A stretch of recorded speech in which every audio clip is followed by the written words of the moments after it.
justificar essa atitude que os crentes devem ter, Paulo dá como exemplo o próprio Senhor Jesus Cristo e a sua auto-humilhação.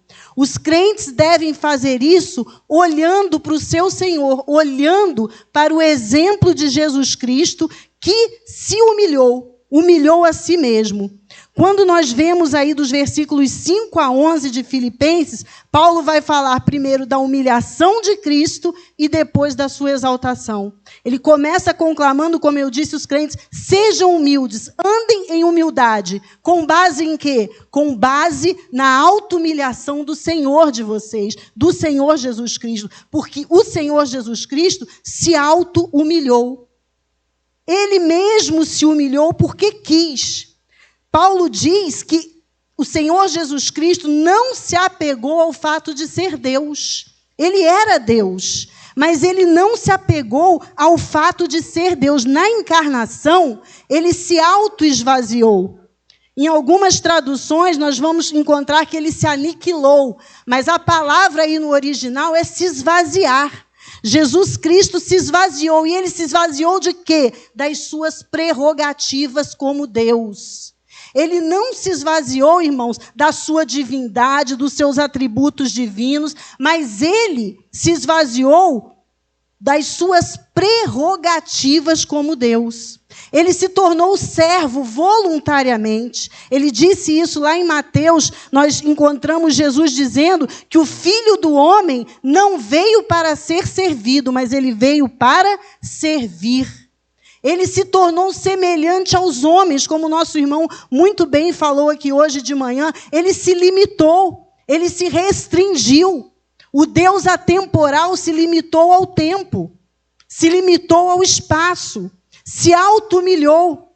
Veio como um bebê, como uma criança que dependia dos cuidados de um homem e de uma mulher.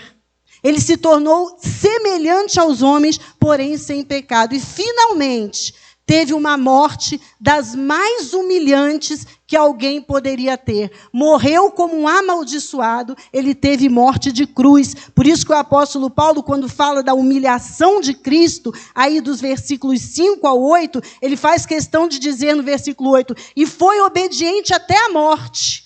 E não é qualquer morte, é morte de cruz. É morte de cruz. É claro, irmãos, que há muita coisa para se falar sobre a humilhação de Cristo. Mas hoje o tema da nossa mensagem é o nome acima de todo nome.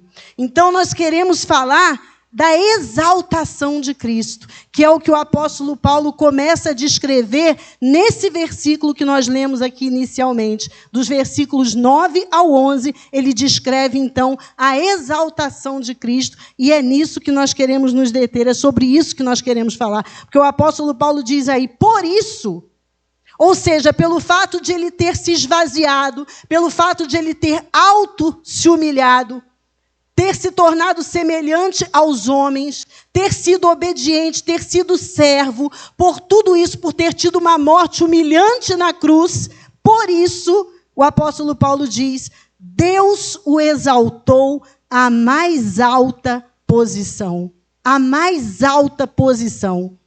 Depois de tudo isso que Jesus Cristo fez, ele foi exaltado à mais alta posição. E que mais alta posição é essa? O próprio Paulo vai nos dizer lá em Efésios, escrevendo aos Efésios, irmãos, Paulo ora por eles no capítulo 1, e Paulo diz assim, olha, vocês precisam conhecer muito mais de Cristo.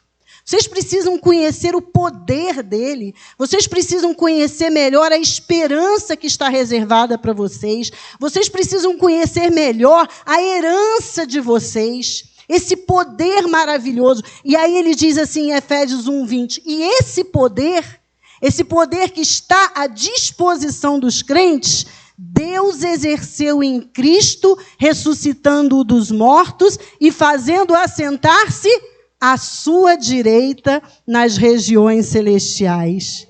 Então, a mais alta posição que Cristo alçou é assentar-se à direita de Deus nas regiões celestiais. É um lugar de honra. Assentar-se à direita, irmão, naquela cultura, era um lugar de honra. Pedro também diz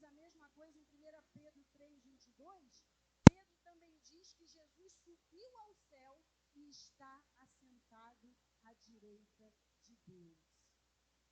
De onde é que os apóstolos tiraram essa noção de assentar-se à direita de Deus? De onde é que eles tiraram? Eles tiraram do Salmo 110. O Salmo 110 é um salmo messiânico. E o versículo 1 diz assim: o Senhor disse ao meu Senhor, senta-te à minha direita, até que eu faça dos teus inimigos um estrado para os teus pés. Esse é um salmo messiânico, um salmo de Davi. Davi, pela revelação do Espírito Santo, ele disse assim, olha, o Senhor, ou seja, Deus, disse ao meu Senhor, ao Senhor de Davi. Quem era o Senhor de Davi? O Messias, o Senhor Jesus Cristo. Davi teve essa revelação. E é por isso, e é daí que os apóstolos tiraram a noção do assentar-se à direita de Deus. O próprio Jesus Cristo, irmãos, usou esse salmo também em uma conversa que ele teve com os fariseus, que está registrada lá em Mateus 22, dos versículos 41 a 45. Jesus pergunta para os fariseus assim, quem vocês pensam que é o Cristo? Ele é filho de quem? E aí eles respondem, ele é filho de Davi. E aí Jesus pergunta para eles, mas como que ele é filho de Davi, se o próprio Davi disse? E aí Jesus repete este Salmo 110, versículo 1, e ele pergunta, se Davi lhe chama de Senhor, como pode ser seu filho? Então Jesus ali, naquela conversa com os fariseus, estava mostrando a eles que o Messias não era só descendente de Davi. O Messias não era só raiz de Davi, filho de Davi. Ele era o próprio Senhor de Davi. Ele era o Senhor de Davi. E Davi sabia disso. Davi sabia disso. O Espírito Santo revelou a ele. Por isso que ele escreve esse Salmo 110, dizendo, o Senhor disse ao meu Senhor, assenta-te à minha direita.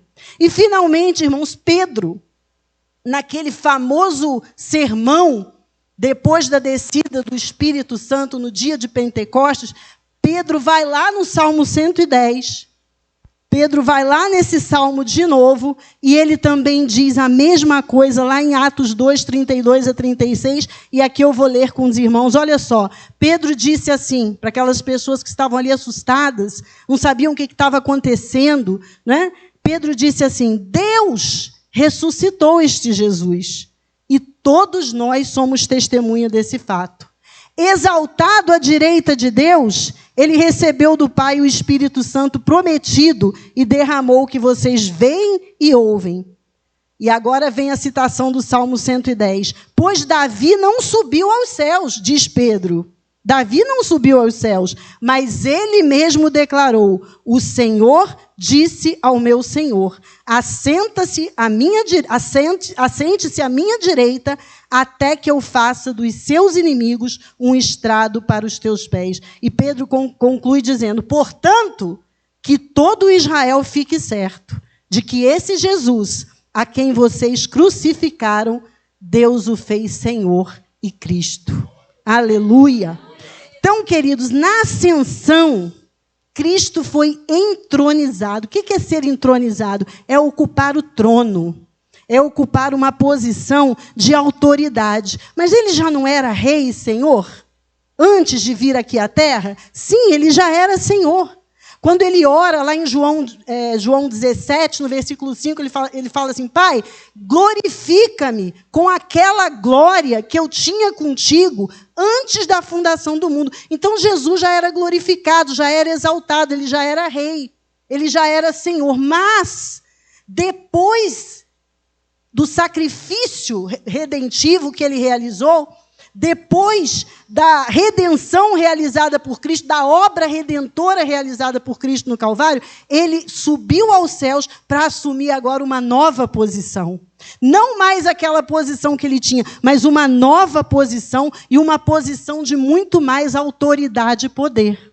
Por isso que pouco antes dele ascender aos céus, os irmãos sabem que ele ficou 40 dias por aqui, conversando com os discípulos, preparando os discípulos para o momento em que ele não estaria mais aqui. E aí ele chamou os discípulos e disse assim, todo poder foi me dado no céu e na terra. toda autoridade foi me dada no céu e na terra. Aí ele disse para os discípulos, vão e preguem o evangelho a toda criatura, façam discípulos de todas as nações. Sabe por quê? Porque a autoridade foi me dada, o poder foi me dado. Vocês vão pregar e o inferno não vai conseguir resistir. As portas do inferno não vão resistir. Vocês vão sair, vão pregar e vocês vão vencer. Por quê? Porque as portas do inferno não vão prevalecer, porque toda a autoridade foi dada a Cristo. Ele subiu ao céu, derramou o Espírito Santo, derramou dons para a igreja, e nós estamos aqui pregando o evangelho na autoridade, no poder do Senhor Jesus Cristo. Glória a Deus por isso, que coisa maravilhosa. Mas o versículo 9 de Filipenses 2, na parte B, continua dizendo... Ele não só foi exaltado à mais alta posição. Paulo diz também que Deus lhe deu o nome que está acima de todo nome. Nome que está acima de todo nome. Irmãos, desde o primeiro século, que a igreja, os discípulos do Senhor, dizem, Jesus Cristo é o Senhor. Desde o primeiro século, O nome Jesus era um nome comum, não era um nome exclusivo. Outras pessoas também tinham esse nome. Cristo é um título, Messias é o ungido de Deus. E Senhor é um título de autoridade absoluta. Hoje, para nós, essa palavra perdeu muita força. No original é Kyrios, é um título forte, Senhor.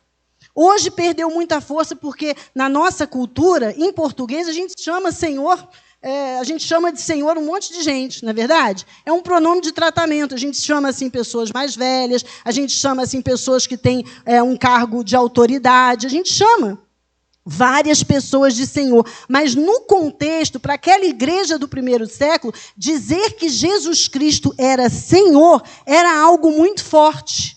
Porque esse título, ele indicava uma autoridade ilimitada do Senhor sobre o seu escravo.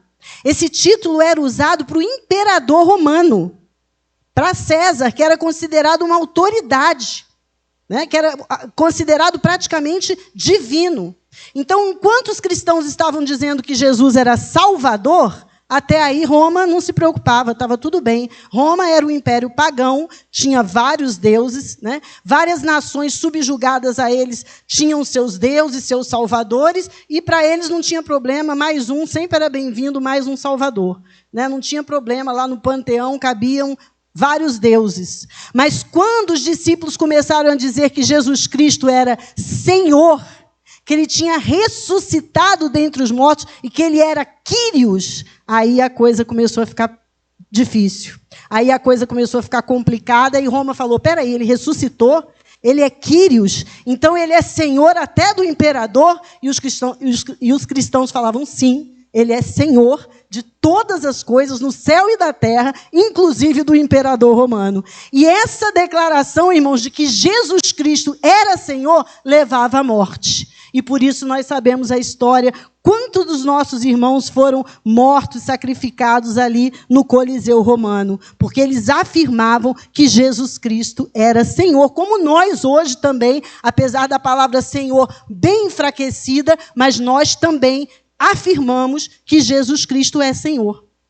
Mas quando Paulo diz aqui que Deus deu a Jesus o nome sobre todo nome, Paulo não está falando especificamente da forma como Jesus era chamado. Paulo está falando aqui, irmãos, da função de Jesus, da posição gloriosa de Jesus. Isso é que significa ter o nome sobre todo nome, é ter uma posição gloriosa.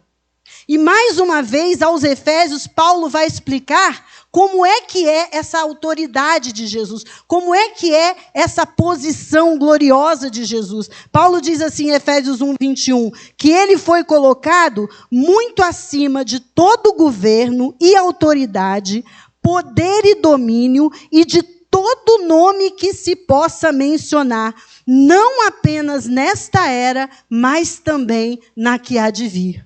Então, Roma, sim, Jesus Cristo é Senhor do imperador romano. Ele é Senhor de todos os impérios do mundo. Ele é Senhor no céu, Ele é Senhor na terra, Ele está acima de principados, de Satanás, dos seus demônios, dos anjos bons, dos anjos ruins. Ele está acima de tudo. E não só quando Paulo escreveu isso, porque ele faz questão de dizer, não somente nessa era, mas também na que há de vir, ele continuará sendo Senhor. Pedro, em 1 Pedro 3,22, complementa. Diz que Jesus subiu ao céu, como nós já falamos, está à direita de Deus, e a ele estão sujeitos anjos, autoridades e poderes. Tudo isso está sob o domínio e a autoridade de Jesus Cristo. Ele está assentado à direita de Deus. Ele é rei, ele é Senhor, ele domina sobre tudo e domina sobre todos. O apóstolo João, queridos, faz uma descrição linda, uma descrição simbólica desse momento da coroação de Jesus. E essa descrição está nos capítulos 4 a 6 de Apocalipse. O capítulo 5 é o ponto alto aí da coroação de Jesus. E como que começa esse capítulo 5? Ele começa com Deus assentado no trono, segurando um livro. Segurando um livro. E esse livro, João diz que está escrito dos dois lados, todo escrito, provavelmente em papiro, né? João vê um livro todo escrito e um livro selado, um livro fechado. E esse livro, irmãos, continha simplesmente toda a revelação de Deus para a história da humanidade. É isso que continha o livro selado com 7 selos. Ali estava toda a revelação de Deus para a humanidade. Tudo sobre a ira de Deus, o julgamento de Deus, a misericórdia de Deus, tudo estava ali naquele livro de Apocalipse 5:1. E, de repente, um anjo forte faz uma pergunta, diz João. João está relatando o que ele viu. E a pergunta é: quem pode abrir o livro e desatar seus 7 selos? Quem pode? Essa pergunta ressoou no céu. E João entendeu a importância, a gravidade daquele momento. João sabia que aquele livro precisava ser aberto, porque senão o plano de Deus para o mundo não se concretizaria. E João entendeu isso de uma forma tão pungente, queridos, que ele chora. E ele não só chora, mas ele chora muito. Ele diz que chora muito porque o anjo faz aquela pergunta: e agora, quem é que vai abrir o livro e desatar os seus 7 selos? Mas, de repente, o ancião vira para João e diz: João, pode enxugar suas lágrimas. Não chora mais, João. Não chora. Tem uma solução, aliás, uma solução não, tem a solução chegou. O leão da tribo de Judá, a raiz de Davi, ele vai abrir o livro, ele é digno de abrir o livro. Irmãos, eu gosto dessa expressão, porque esse é um título messiânico para Jesus, o leão da tribo de Judá. Jesus era da tribo de Judá. E Judá era chamado de leãozinho, está lá em Gênesis 49, de 8 a 10. Judá era chamado de leãozinho. E agora Jesus é chamado de leão da tribo de Judá. Isso indica a sua autoridade. Ele é chamado de raiz de Davi. Isso indica a sua origem. Ele realmente veio da descendência de Davi. E o ancião diz para João: ele pode abrir o livro. E sabe por que ele pode abrir o livro? Porque ele venceu. Porque ele venceu. Ele é o único digno de abrir o livro, porque ele venceu. E a visão de João continua, e agora ele olha. Engraçado que, embora o ancião tinha dito leão da tribo de Judá, mas João não vê um leão. Sabe o que João vê? Um cordeiro que parecia ter sido morto. Olha que coisa maravilhosa. João vê o cordeiro que parecia ter sido morto. Jesus estava ali ainda com as marcas da morte, da crucificação, da violência que ele sofreu. E isso mostra, irmãos, isso mostra a importância da morte de Jesus. Os efeitos da morte de Jesus estavam perdurando ali. E João vê o cordeiro de pé. O cordeiro de pé ali diante do trono. Então a dignidade de Cristo vem da sua morte sacrificial e da sua vitória na cruz. Ele está de pé diante do trono. E ele pode reivindicar o direito de abrir o livro. Aleluia! Irmãos, tudo que aconteceu, a vitória de Cristo foi planejada, queridos, para esse momento, para chegar nesse momento, para Jesus abrir o livro e desatar os 7 selos. O nascimento, a humilhação de Jesus, a auto-humilhação, a sua vida perfeita, sem pecado, a morte, a ressurreição, tudo isso aconteceu porque alguém precisava ser digno de abrir o livro e desatar os seus 7 selos. E agora está aqui João descrevendo que Jesus está ali para fazer isso. Que chegou o momento de o cordeiro fazer isso, porque aí ele recebe o livro. João diz, ele recebe o livro da mão direita de Deus. O livro estava na mão direita de Deus, o que mostra que Deus continua sempre regendo a história. E quando ele recebe o livro, irmãos, aí aqueles anciãos, 24 anciãos que estavam ali, e os 4 seres viventes, eles se prostram em adoração, e olha só o que eles dizem: tu és digno de receber o livro e de abrir os seus selos, pois foste morto e com o teu sangue compraste para Deus gente de toda a tribo, língua, povo e nação.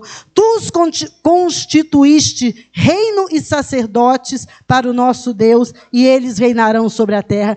Todos aqueles anciãos, alguns dizem, os estudiosos aí dizem, que esses 24 anciãos representam Israel e a igreja. Toda a igreja do Senhor, todo Israel ali prostrado diante do Cordeiro. Os 4 seres viventes representam a criação.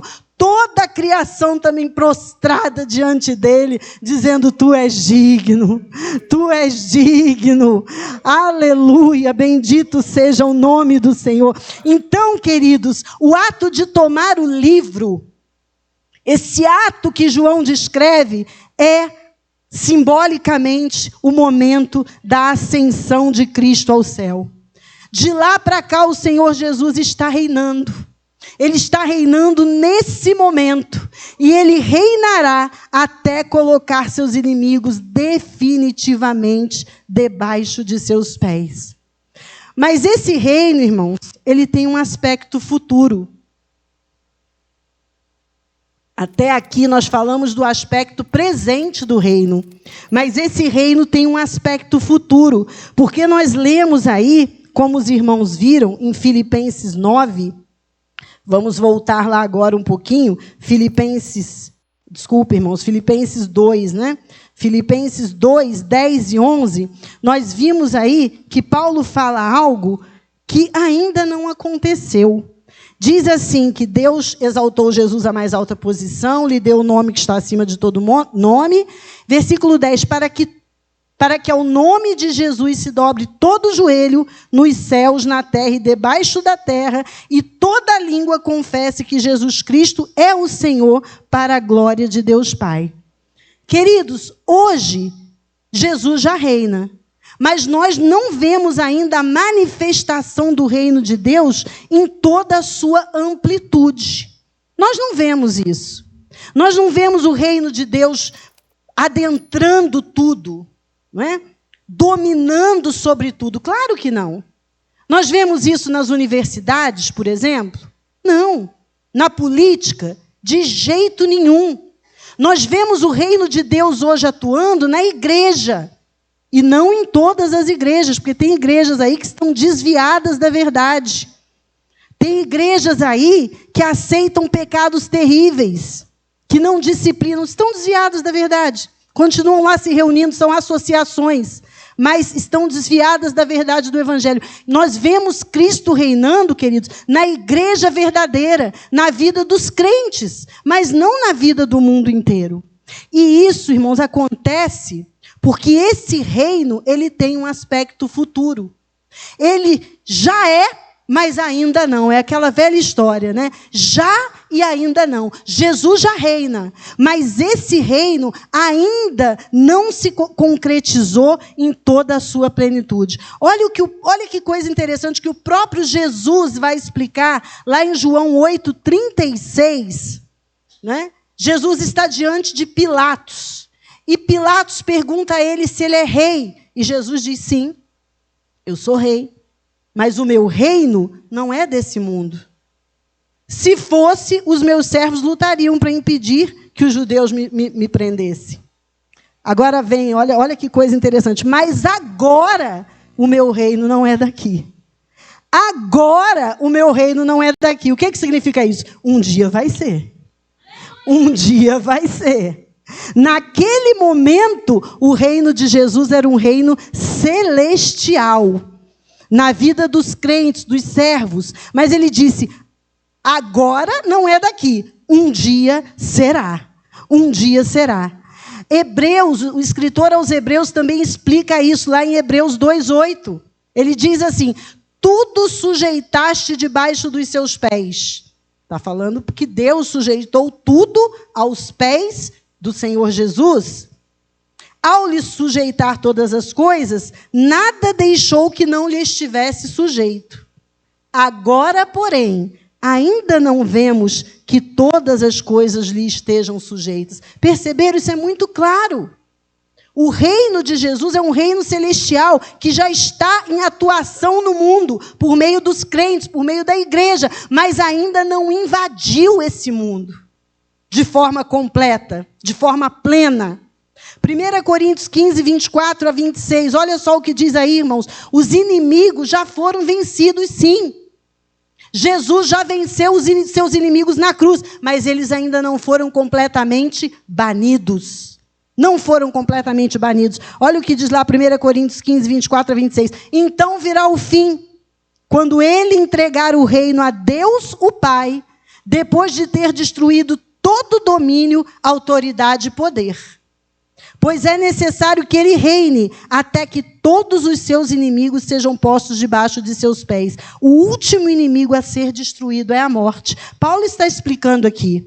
Paulo está explicando, olha, sabe como tudo vai terminar? Quando Jesus vencer todos os seus inimigos, bani-los definitivamente, entregar o reino ao Pai, para que Deus seja tudo em todos. É assim que termina a história, queridos. É assim que termina. Apocalipse 11, versículo 15. Olha só como João descreve também essa vitória de Jesus, a vitória do Cordeiro. Ele diz assim, olha... O sétimo anjo tocou a sua trombeta e houve fortes vozes nos céus que diziam, o reino do mundo se tornou do nosso Senhor e do seu Cristo. É interessante porque o reino já não é de Cristo, já é de Cristo. Mas aqui João está dizendo, o reino do mundo se tornou de nosso Senhor e do seu Cristo e ele reinará para sempre. O que significa isso? Significa, irmãos, que em um determinado momento vai haver uma manifestação física, concreta desse reino. Ou seja, o reino celestial de Cristo vai invadir a história. Vai invadir a história. E Jesus vai se sentar no trono de Davi em Jerusalém. Aleluia. Aí vai ser a manifestação visível desse reino. Vai ser a manifestação, queridos, final desse reino. Os inimigos serão definitivamente banidos, como está relatado lá em Apocalipse 20, 10 e 14. No versículo 10 fala do diabo. E no versículo 14 fala da morte. Olha só, o diabo que os havia enganado foi lançado no lago de fogo que arde com enxofre, onde já estavam a besta e o falso profeta. Ali serão atormentados dia e noite para todo sempre. E no versículo 14, a morte, o último inimigo a ser vencido. Então a morte e o mundo dos mortos foram lançados no lago de fogo. Esse lago de fogo é a segunda morte. Queridos, quando isso acontecer, quando esse reino celeste de Jesus invadir esse mundo, aí vai se cumprir o que está lá em Filipenses 2, 10 e 11. Todo joelho se dobrará e toda língua confessará que Jesus Cristo é Senhor. Querendo ou não, querendo ou não, nós que hoje já podemos dobrar o joelho com alegria, irmãos, e dizer Jesus Cristo é Senhor, isso é um privilégio. Porque naquele dia, querendo ou não, voluntária ou involuntariamente, todo joelho vai se dobrar. Todo joelho vai se dobrar. Nenhum joelho vai deixar de se dobrar diante dele. E todas as línguas confessarão que ele é Senhor. Porque ele recebeu, queridos, o nome que é sobre todo nome. Que coisa maravilhosa. Ele foi exaltado à direita de Deus. Irmãos, entenderam o que é o nome sobre todo nome? Ele foi exaltado à direita de Deus. Ele recebeu uma posição de honra, de domínio. Ele já reina hoje. Jesus Cristo já reina, ele é Senhor. Por isso que o nosso Senhor é Cristo. Se nós tivermos de escolher entre obedecer às autoridades ou a Cristo, nós vamos obedecer a Cristo, porque ele é Senhor. Nós já reconhecemos o senhorio dele sobre todas as coisas. Mas um dia esse reino celestial vai invadir a terra, como eu disse, de forma concreta, de forma física, e aí sim será o reino de Jesus Cristo em toda a sua plenitude.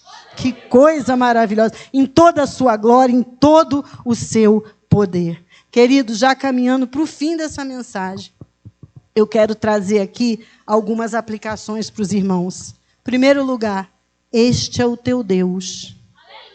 Este é o nosso Deus, queridos. Ele é Rei dos reis e é Senhor dos senhores. E sobre essa certeza, irmãos, é que nós podemos descansar, queridos.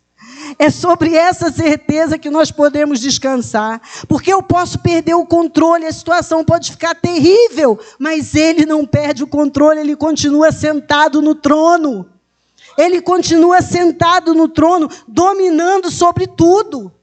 Então, os crentes podem descansar na certeza de que Jesus Cristo é o Senhor, ele é Rei. Paulo manda os crentes meditarem nessas coisas. Quando ele fala que nós devemos pensar nas coisas do alto, é sobre isso que ele está dizendo. Ele está dizendo que essa realidade espiritual do Cristo glorificado, do Cristo exaltado, do Cristo soberano, deve dominar os nossos pensamentos, porque isso vai dirigir toda a nossa vida. Toda a nossa vida. Procure amanhã, quando você levantar para trabalhar, para fazer suas atividades, procure de manhã meditar nisso, pensar assim, Jesus Cristo é Senhor. Olha, ele é Senhor. Então não importa o que acontece no meu trabalho, não importa aquela humilhação que eu passei, não importa essa dificuldade, porque ele é Senhor. Não importa o diagnóstico contrário. Não importa o diagnóstico contrário, querido. Não importa a notícia ruim. Aleluia, porque ele é Senhor. Comece a meditar nisso, isso vai guiar a sua vida. É por isso que ele fala, pense, o apóstolo Paulo, nas coisas do alto. E pensar nas coisas do alto é meditar nessa realidade. O meu Senhor está exaltado à direita de Deus. Ele está exaltado à direita de Deus. E ele vem. Vai chegar um momento em que ele virá buscar a sua igreja, a sua noiva. Louvado seja o nome do Senhor. Nós temos que fazer, queridos, como João. João estava olhando ali aquele livro fechado, aquele problema sério. Não tinha quem resolvesse aquele problema, ninguém era digno. Mas quando ele desviou o olhar e ele viu o cordeiro de pé, aquele cordeiro vitorioso, ele falou, não. Ele parou de chorar, o anjo falou, o ancião falou para ele, não chora não, João, olha para lá, ó. Você está olhando só para o problema, olha ali para o Cordeiro de Deus, olhai para o Cordeiro de Deus, querido. Olhai para o Cordeiro de Deus, a vitória que ele conquistou também é a nossa vitória. Aleluia. Segunda aplicação que eu quero trazer para nós, já falei aqui, mas eu vou repetir. Quando nós pregamos o evangelho, nós pregamos na autoridade do nome de Jesus. É na autoridade do nome de Jesus que nós pregamos, irmãos. Quando nós falamos para um amigo, quando nós saímos aí pela rua evangelizando, nessa noite aqui nós estamos pregando o evangelho, porque nós temos um Senhor a quem foi dada toda a autoridade, todo o poder e todo o domínio. Então não se esqueça disso. Às vezes a gente se acovarda para pregar o evangelho. Às vezes a gente até acha que não é tão importante assim. É muito importante, é ordem do Senhor. E nós temos autoridade para fazer isso, porque Ele nos deu essa autoridade. Terceira aplicação, queridos. Quando nós olhamos para esse mundo, eu não sei os irmãos, mas ultimamente, eu vejo as redes sociais, eu vejo algumas notícias. Irmãos, a gente fica tão triste, a gente geme, como o apóstolo Paulo falou, não é verdade? Ele falou assim, que nós gememos, porque nós não somos mais deste mundo. Nós estamos aguardando a nossa redenção, nós estamos aguardando o nosso Salvador, e como é triste ter de conviver com o pecado, como é triste ter de conviver com afronta a Deus. Como é triste, irmãos. Nós estamos falando aqui do nome sobre todo nome. Os irmãos sabem quantas pessoas usam o nome de Jesus de forma irresponsável, falam o nome de Deus em vão. Isso me incomoda demais. Pessoas que tudo falam, Jesus, meu Jesus Cristinho, né? Tudo é Jesus de forma irresponsável. Tem até crente que faz isso, viu, irmãos? A gente precisa ter cuidado. A gente precisa ter cuidado. Tem até crente que faz isso, pastor. Fala o nome de Jesus de qualquer maneira. Nossa, a roupa vai dar em mim, em nome de Jesus. Que isso, irmãos? Que isso, irmãos? Esse nome é santo. Esse nome está acima de todo nome. E se alguém falar isso perto de você, se alguém usar o nome de Jesus, deve falar, não ria, não. E se tiver oportunidade, diga, esse nome é santo. Esse nome é santo. Nós não podemos usar o nome de Deus em vão. E, infelizmente, banalizou. Banalizou, as pessoas falam esse nome poderoso de qualquer maneira. Então, irmãos, hoje nós olhamos para esse mundo e nós vemos as coisas indo de mal a pior. Nós vemos a injustiça prevalecendo, a corrupção prevalecendo. Nós vemos aquilo que afronta o nosso Deus aí prevalecendo na sociedade, mas a nossa esperança, como eu disse aqui, é que o reino celeste vai invadir a história e nós então teremos uma sociedade totalmente justa, regida por aquele que é Rei dos Reis e Senhor e Senhor. Já pensou que coisa maravilhosa, irmãos? É o novo céu e nova terra onde habita a justiça.